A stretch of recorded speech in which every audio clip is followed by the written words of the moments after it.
بسم الله الرحمن الرحيم الحمد لله وكفى والصلاة والسلام على الحبيب المصطفى صلى الله عليه وعلى آله وسلم تسليما كثيرا إن الله وملائكته يصلون على النبي يا أيها الذين آمنوا صلوا عليه وسلموا تسليما صلي وسلم على محمد صلي وسلم على محمد. Attention. رب اشرح لي صدري ويسر لي أمري واحلل عقدة من لساني يفقه قولي. إخواني أخواتي أبنائي بناتي أعزائي عزيزاتي طلابي طالباتي أصدقائي صديقاتي قريبائي قريباتي السلام عليكم ورحمة الله وبركاته. Que la paix d'Allah subhanahu wa ta'ala, sa miséricorde et ses bénédictions soient sur vous, mes frères et sœurs, partout dans le monde. Accordons une importance capitale à cette salutation qu'Allah subhanahu wa ta'ala a voulu pour les musulmans. Assalamu alaikum wa rahmatullahi wa barakatuh. Bonjour, bonsoir, bon appétit, bonne évolution, bonne révolution, bon désir d'évoluer, bonne remise en cause, bonne intransigeance d'abord avec nous-mêmes, bonne souplesse d'abord avec les autres, bonne rigueur, bonne capacité à voir le bien, bonne capacité à voir le bien et à le suivre et à le vivre, bonne capacité à voir le mal et à s'en préserver. Bon, ce que vous voulez, mes frères et sœurs musulmans et non musulmans partout dans le monde, qu'Allah vous accorde la guidée, c'est des un frère me dit, qu'Allah le bénisse.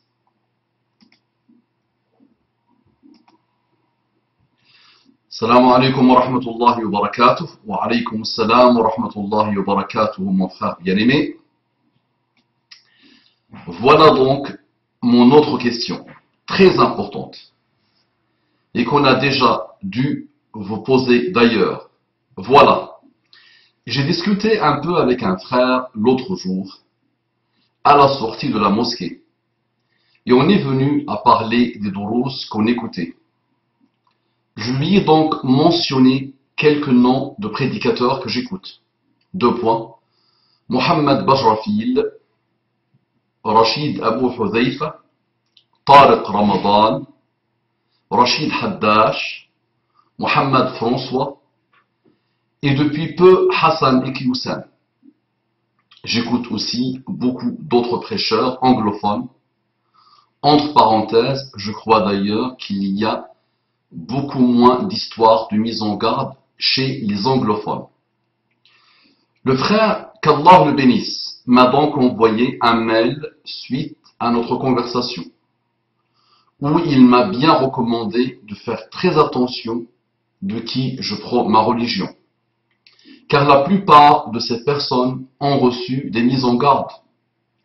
Il m'a donc fortement conseillé de consulter ces sites de confiance.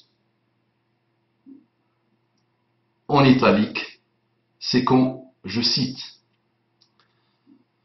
Donc là, il y a pas mal de sites francophones salafi, c'est ça, site francophone salafi.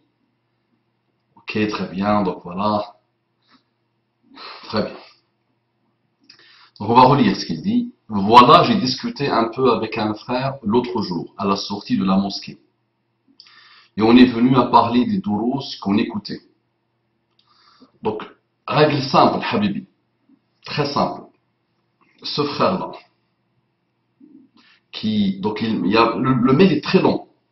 Donc il m'a envoyé des échanges avec ce frère, il m'a envoyé beaucoup de sites que ce frère lui conseille, et parmi lesquels celui le plus connu, mashallah, celui qui explose partout, subhanallah, qui est extraordinairement bien référencé, où tu dis il y a au moins 4000 personnes ou 5000 personnes, une sorte de multinationale, mashallah, de tabdi et de sorte de takfir indirect. C'est le fameux site al-ilm al-shar'i. Rappelez-vous, ceux qui mettent en garde contre tout ce qui bouge, vraiment, tous les sondes, tous les savants, tous les prédicateurs, tous, sans aucune exception. Les seules exceptions sont quoi? Sont les madralistes. Donc ce sont des sites madralistes, Habibi.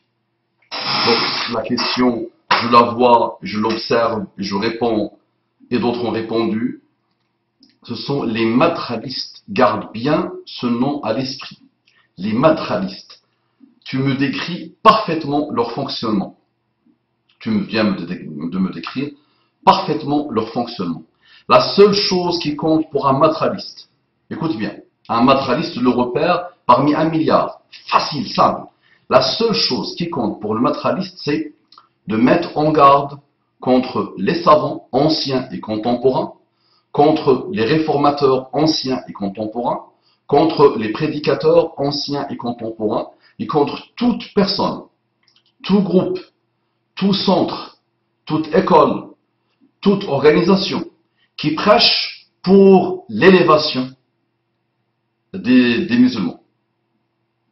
Tu as compris. Donc un madraliste, il a 2 dogmes, 2 piliers, 2 postulats de base. Avant même de parler avec lui, la seule chose qui compte pour lui, ce sont 2 choses. Vivre pour mettre en garde. La mise en garde pour le madraliste, crois-moi, même s'il te le dira jamais, est beaucoup plus importante que le Coran, est beaucoup plus importante que la salat, est beaucoup plus importante que de la tawhid, akida, les femmes innovation. La mise en garde est beaucoup plus importante, même s'il te le dira jamais, même s'il voudra jamais l'avouer. Il ne vit que pour ça. Il ne parle que pour ça. Il ne transpire que pour ça et que par ça. Il ne respire que ça. Ça marche? Crois-moi, Habibi, Wallah, crois-moi. Je pense que c'est l'un de mes étudiants, qu'Allah le bénisse. D'accord? Tu ne m'as pas mis dans la liste. N'est-ce pas? Imaginons maintenant, toi qui es reconverti. D'accord? Toi qui es reconverti. Alhamdulillah. Tu es venu t'inscrire au sein de l'Oasis. Tu as appris pas mal de choses. Tu as appris beaucoup de choses. Tu sais lire, alhamdulillah. Très bien. Tu as un bon niveau, machallah, de lecture, tu avances bien, en peu de mois, alhamdoulilah. Et tu as appris beaucoup de choses, et tu t'élèves tous les jours, n'est-ce pas? Imaginons, si le premier jour de ton arrivée chez nous, sûrement tu l'as fait, tu as tapé l'Oasis de l'excellence sur Google. Quand tu tapes l'Oasis de l'excellence sur Google, il y a le site qui sort, la plateforme qui sort, la page Facebook, et en 3e, 4e position, tu as réponse à l'Oasis de l'excellence. Donc une vidéo madraliste qui me répond, qui met en garde contre moi, qui me répond, ça marche. Mais là, Alek, tu aurais fait quoi? Tu vas dire, le raisonnement simple et simpliste, c'est de dire, mise en garde, ils ont répondu, en plus ils ont répondu, ça a l'air brillant ce qu'ils ont raconté, au revoir. Et tu aurais aujourd'hui été en train de tourner dans un cercle vicieux, et tu n'aurais rien appris. Je te dis franchement, rien. Les madralistes, ça n'apprend rien. Ça parle de science, mais ça n'apprend rien. Et quand ça apprend, ça apprend avec une niya d'orgueil. Ça apprend pas avec une intention de s'élever, de mettre en garde contre soi, contre ses shayatines. Non. Ça apprend, quand ça apprend, attention, quand ça juge utile d'apprendre. Parce qu'il n'y a pas de baraka dans la science de ces gens-là. Il n'y a aucune baraka. Je te dis franchement. Ils n'apprennent rien. Tu peux le retrouver 15 ans après et il tourne dans le même cercle vicieux.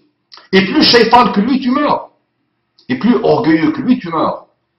Très bien. Donc là, tu es tombé sur un madraliste. Je peux passer 10 ans à 15 ans à essayer de t'aider à t'élever.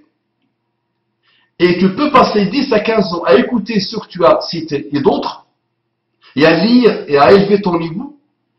Et tu tombes sur un madraliste malade mental, orgueilleux, amoureux de lui-même, narcissique à mort, satanique à mort, et il peut détruire le travail de 10-15 ans, tellement le discours est simpliste, et tellement le discours est escroc. C'est de la pure escroquerie intellectuelle, la pure manipulation, mais mélangée avec Ibn Sirin a dit, Al-Fawzan a dit, un tel a dit.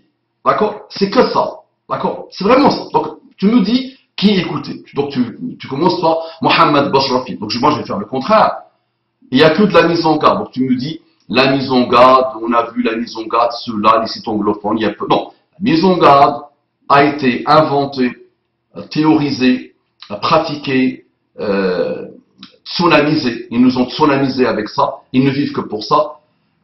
Depuis 23, 24, 25 ans à peu près, un quart de siècle maximum. par le Madkhali. Rabi' ibn Hadi al-Madkhali, le grand théoricien de la chose. Lui-même, je rappelle à chaque fois que lui-même ne m'intéresse pas. Ce qui m'intéresse, c'est la pensée de Madkhali. C'est pourquoi, la raison pour laquelle il a vécu. D'accord? Cette raison pour laquelle il a vécu, malheureusement, a été reproduite par d'autres. Où on a perdu le contrôle. Là, on a perdu le contrôle. D'accord? Ils ont dépassé le maître. Ils sont passés très loin. Et aujourd'hui, ils mettent en garde contre tout ce qui bouge. Il est matérialiste. Au début, ils sont copains, leurs savants. Et petit à petit, ils s'entretuent. Ils s'entretuent à mort. Et chacun lance des sites internet. Chaque ancien cheikh de la matralia crée son propre courant de pensée, pire que le matérialisme originel, et passe son temps à décréter que le matrali kafir est mécréant. Et que le matrali est le pire des innovateurs qui a pu exister sur Terre. D'accord? Donc les anciens compagnons de matrali s'entretuent au bout de quelques temps et commencent chacun à se spécialiser et à lancer la meute pour détruire les autres anciens. Donc ils sont peu, ils mettent en garde contre eux, ils sont une dizaine ou une quinzaine. D'accord? Et petit à petit, ils finissent toujours par s'entretuer. Toujours. Et ils se spécialiser dans la mise en garde ravageuse contre l'autre. C'est comme ça qu'il fonctionne. Donc il m'a parlé de Mohammed Bajrafil, moi je fais le contraire de la mise en garde. Il est brillantissime. Mohammed Bajrafil, il est brillantissime. Oui, mais il avait dit tout ce qu'il avait dit. En prenant en compte tout ce qu'il avait dit, il est extraordinairement brillant, fin, l'un des plus complets. Oui, mais il est Sophie, il a des tendances Sophie, là. Oui, tu as compris ce que c'est que la Sophie, hein. mais la chose, comme toutes les nomenclatures que nous avons créées, point. C'est ça la vie, hein, notre Ali, hein, tout ça, ce sont des nomenclatures que nous avons créées pour définir des choses. D'accord? Dans chaque chose, il y a le bien et le mal.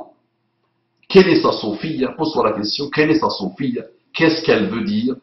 C'est quelqu'un, si jamais, malheureusement, tout ce qu'il essaie de faire,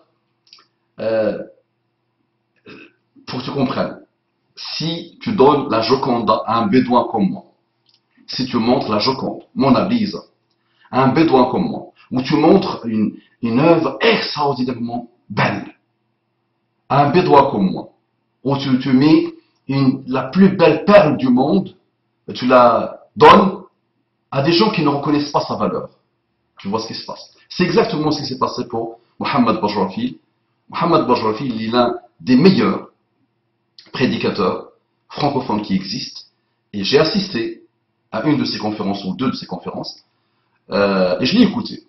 Je lui ai consacré vraiment de temps, qu'Allah le bénisse, et je l'ai écouté, et ça m'a honoré, et ça m'a appris beaucoup de choses, mashallah. Donc c'est quelqu'un d'un niveau de science très élevé.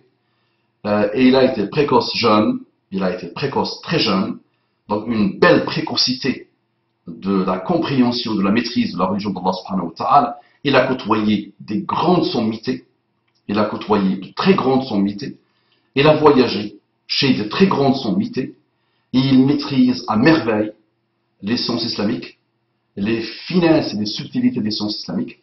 Il maîtrise parfaitement le Coran, il maîtrise parfaitement la Sunna, il maîtrise parfaitement l'art de transmettre. Il y a pas mal de monde qui ont beaucoup de sciences, mais qui ne savent pas transmettre. Ça ne vaut pas grand-chose malheureusement. Donc il faut être expert, endurant. Ce sont les étudiants en sciences qui veulent consacrer leur vie à un cheikh qui a beaucoup de sciences, mais qui n'a pas la manière de transmettre. Et après, ces étudiants en sciences se dispersent dans le monde, alhamdulillah, et ils transmettent avec une meilleure manière que leur cheikh le savoir qu'ils ont acquis. Cheikh Mohammed Bajrafil est quelqu'un qui a beaucoup de belles sciences, beaucoup de sciences, mashallah, et qui a la manière de transmettre la science. Mais il est tombé en France.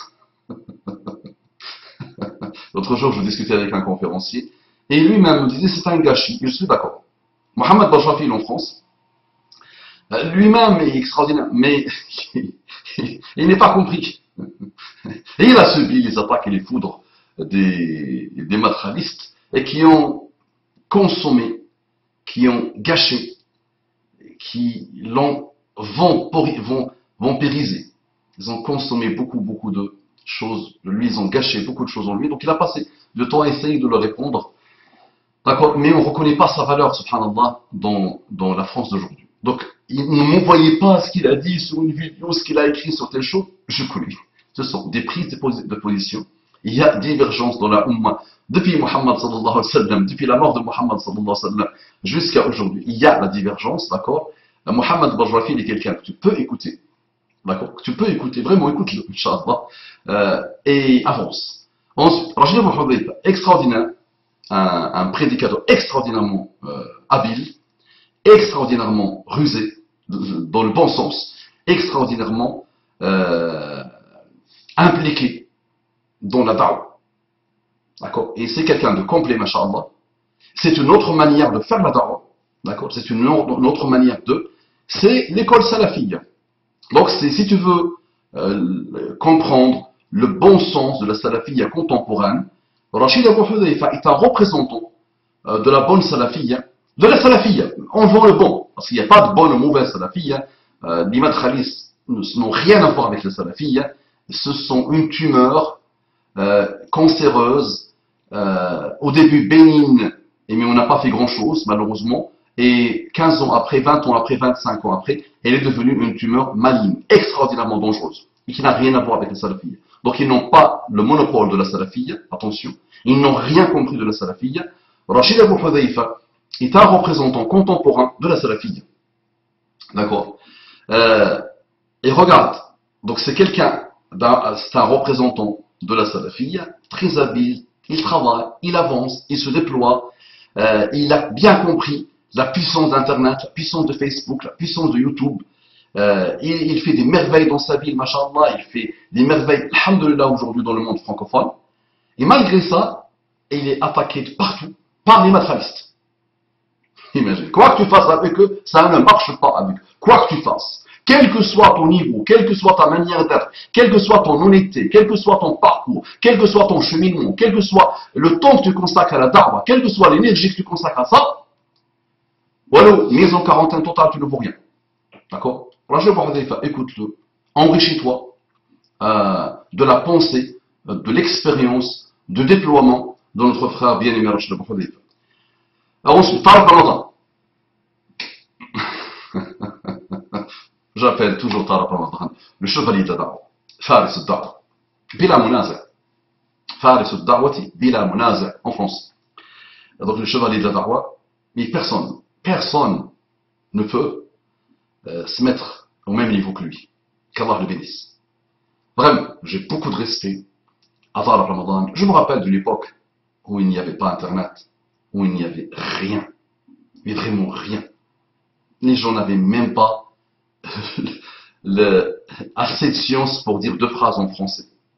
Dans l'Europe d'aujourd'hui, penses-tu que dans l'Europe d'il y a une vingtaine d'années, un savant, quel qu'il soit, de la Ummah islamique, aurait pu apporter quelque chose à la France?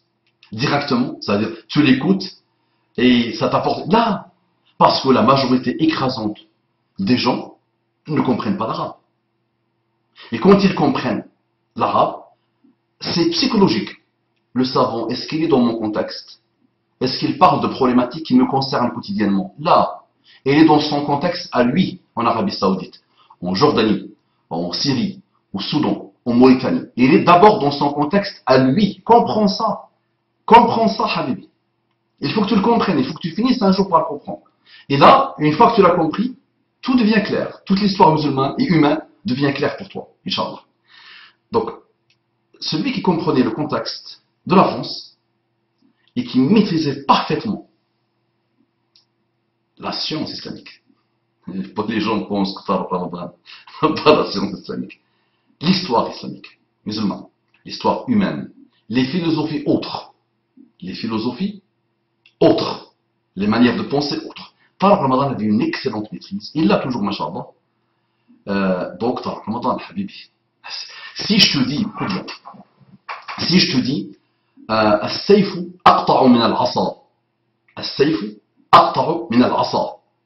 Le sabre, l'épée, coupe mieux que le bâton, que l'asa. L'asa, c'est le bâton. un bâton fait en bois, le sayf, tu vois, le sabre, l'épée. Si je dis que le sayf coupe mieux que le asa, tu vas dire oui, logique. Non, là c'est un manque de respect flagrant à l'asa, au bâton, à l'épée. C'est un manque de respect flagrant à l'épée. Donc, Ramadan Habibi, nous devons tous avoir un énorme respect pour Tariq Ramadan, pour ceux qui nous ont précédés. À l'époque, il y avait Tariq Ramadan, il y avait Hassan et Hussein, et il y avait Ammi Hassan, les trois qui. Il y a une vingtaine d'années, quand je suis arrivé dans ce pays, il n'y avait pas grand-chose. Il n'y avait rien, sauf ces trois-là. Et chacun, dans sa manière de faire, dans son système de pensée à lui, a contribué d'une manière que tu ne peux même pas imaginer à élever le niveau de la majorité, si ce n'est de la totalité, d'accord, de ce qui se fait actuellement de beau et de bien en France. Donc ils ont un khair inimaginable. Allah seul sait ce qu'ils ont pu faire, ces trois-là. Tariq Ramadan, Hassan Hussein et Ammi Hassan, les seuls qui étaient là dans une époque qui n'était pas simple, d'accord, qui n'était pas simple. Et ils ont fait un travail énormissime. Et tous les responsables associatifs aujourd'hui, et tous les responsables de mosquées aujourd'hui, et tous ceux qui œuvrent comme bons citoyens en France, comme bons citoyens en Europe, comme bons citoyens du monde, et comme bons humains, le frère de Tariq Ramadan sur eux est énormissime. Le frère de Hassan et Hussein sur eux est énormissime. Ammi Hassan avait une approche locale. Il bougeait beaucoup, mais il avait une approche locale. Terre à terre, qu'Allah le bénisse. Chacun dans son registre ont participé à élever le niveau. Et tous les frères que vous voyez aujourd'hui, sur tous les prédicateurs, sans aucune exception, ont beaucoup appris de ces trois-là. Qu'ils veulent vous le dire ou qu'ils ne veulent pas vous le dire, parce que chacun a pris son système de pensée. Et on voit malheureusement, et ça a toujours été le cas, des jalousies entre prédicateurs, des jalousies, parfois des ingratitudes, des formes d'ingratitude, parfois chez certains prédicateurs qui ne veulent pas souvent, ou qui n'aiment pas souvent, faire l'éloge de l'autre prédicateur. Ça a toujours existé, attention. Dans les savants, je peux vous raconter des histoires et des histoires. Tu vois, le plus grand savant, tu le vois dans une bassesse inégalée, quand il perd le contrôle, à cause d'une jalousie qu'il a envers un autre. Et je peux vous faire des choses, attention. Le savant lui-même est extraordinaire, mais parfois, malheureusement, la jalousie tombe. Donc, personnellement, je n'ai aucune honte, je n'ai aucune jalousie, je n'ai aucune anatome de jalousie. Je dis, ces prédicateurs-là, machallah, ont fait un travail phénoménal que même les plus grands savants, dans l'Europe, je parle de ton contexte, n'ont pas fait. N'ont pas fait. Simple, précis, game over. Game over. D'accord? Ensuite, Rachid Haddash, extraordinaire, un prédicateur de Belgique, j'ai eu l'honneur de rencontrer, très actif, machallah, très habile. Et il a bien compris, alhamdoulilah, son contexte, le contexte de la jeunesse, il fait un excellent travail. Qu'Allah le bénisse. D'accord? Mohamed François, c'est quelqu'un qui m'est très proche, que j'aime beaucoup dans Allah subhanahu wa ta'ala, avec qui j'ai des contacts pratiquement réguliers. Mohamed François, l'une des da'wah les plus équilibrées, les plus apaisées, les plus apaisantes.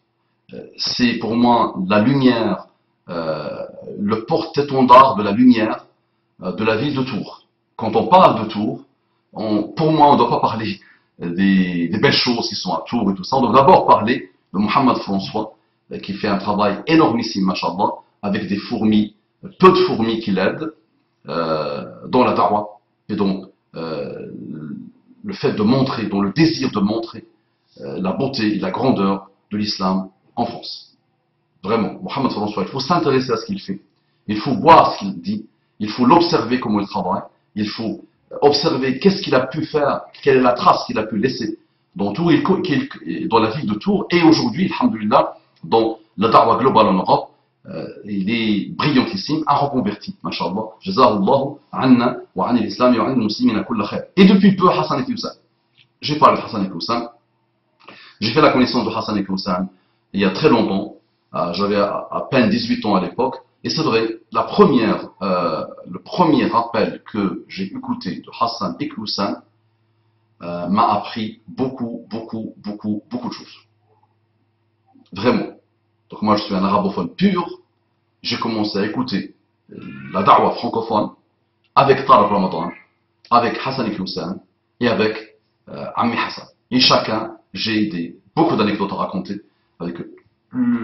3 sur 3, je pense, ne me connaissent même pas, m'ont oublié, on n'a pas eu l'occasion dans nos vies de se rencontrer beaucoup de fois.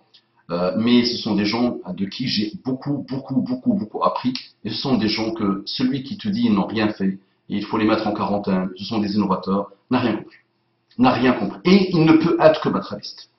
Et il ne peut être que matraliste. Voilà.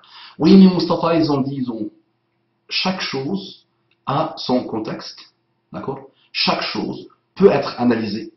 D'accord? Et chaque chose, quelle qu'elle soit, ne peut pas me faire dire qu'un tel ou un tel ou un tel est un innovateur, doit être mis en quarantaine, est un pervers, quelqu'un qui n'a rien compris. Ça marche. J'écoute aussi beaucoup d'autres prêcheurs anglophones. Je crois d'ailleurs qu'il y a beaucoup moins d'histoires de mise en garde chez... Non, faux. Les matralistes sont des tumeurs cancéreuses malignes qui se sont installées partout dans le monde, qui poussent comme des champignons dans les endroits où il y a l'ignorance et la désolation. Une guerre, une fitna, des problèmes des gros problèmes, la pauvreté aussi, ils poussent souvent dans les banlieues pauvres, très pauvres, où il y a beaucoup de chômage, où il y a beaucoup de problèmes. Donc, ignorance, problème, désolation, guerre, c'est le terreau des matralistes. D'accord? C'est là où ça pousse comme des champignons, malheureusement, avec leur discours simple et simpliste. Voilà, donc, non, donc en Angleterre, ils sont partout, là où il y a de l'ignorance, ils sont dans les pays musulmans, alhamdoulilah, parce qu'il y a un minimum de science, ils ne peuvent pas aller très loin. Et ils sont là, mais minoritairement, on les voit même pas. Nakira, on les voit même pas.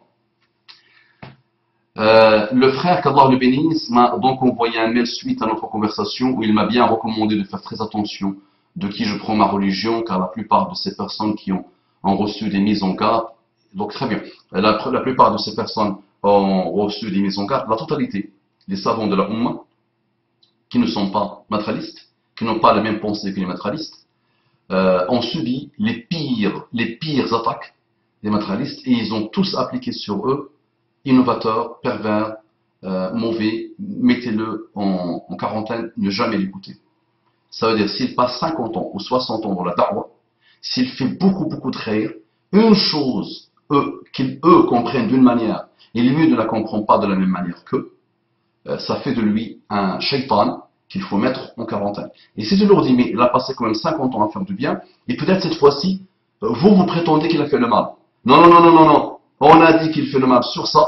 Il s'est par exemple assis où il a parlé avec un soufi ou avec un ikhwani, où il a lu un livre d'un ikhwani, d'un soufi, il a rencontré un tablighi, il a rigolé avec lui, il lui a souri, ça fait de lui un shaitan. Mettez-le entre parenthèses et mettez-le en enfer. Ce sont ça les matralistes. Et les matralistes, le deuxième pilier qu'ils ont, ça je l'ai rappelé, Habibi, je ne sais pas si tu as vu mes interventions, ça peut être utile. J'ai fait plus de 25 ou même 30 vidéos sur les matralistes. J'étais le premier à mettre ce nom francophone sur eux. On les appelle dans les pays arabes al-madakhila ou al-jamiyya. Et j'étais le premier à mettre sur eux le mot matraliste, alhamdoulilah. Avant, on les appelait pseudo-salafis, les talafis, voilà. Mais non, ils ne s'appellent pas pseudo-salafis. La salafie n'a rien à voir avec eux. Elle est innocente d'eux, elle se désolidarise entièrement d'eux. La talafiyya s'approche, c'est un mot, à talafou, la perte, non, c'est appelons-les matralistes comme leur origine. D'accord? Donc je te conseille de voir mes interventions sur les madakhila. Car la plupart des personnes ont reçu des mises en garde, si ça suffit, si c'est ça la règle d'évaluation des prédicateurs, des savants et des réformateurs et des responsables associatifs et des centres, tu n'écoutes plus personne.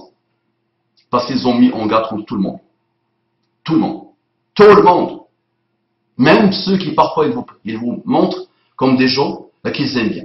Et ils ont mis en garde contre tout le monde. Tous les savants. Il n'y a pas un qui n'ont pas mis, et souvent malheureusement, entre eux, comme des chayatines, des escrocs, des malades mentaux, et ils disent à l'extérieur, ah oui, tel savant, on l'aime bien, c'est vraiment un savant de la salafiyya. Et entre eux, et ils disent des choses que vous ne pouvez pas imaginer, et souvent il y a des enregistrements qui ressortent après. Et là, tu vois la honte totale. C'est-à-dire, en public, ils disent des choses, et entre eux, malheureusement, quand ils se trouvent avec leur shayatin, ils disent autre chose. D'accord, ils ont dépassé toutes les limites, en plus. En attaquant les anciens, même les fondateurs des madahib, ils ont appliqué sur eux les pires attaques. Ça marche? Très bien. Mon ami, je pense, wallahu alam, que j'ai fait le tour. Si tu les écoutes, ton cœur mourra, tu n'écouteras plus personne, et tu deviendras la pire des créatures qui peut exister. Et si tu les avais écoutés avant ta reconversion, je ne pense pas que tu aurais donné ton cœur et ta vie à l'islam. Je le dis franchement, si tu les avais connus avant l'islam, tu aurais détesté à mort l'islam et les musulmans. Assalamu alaikum wa rahmatullahi wa barakatuh.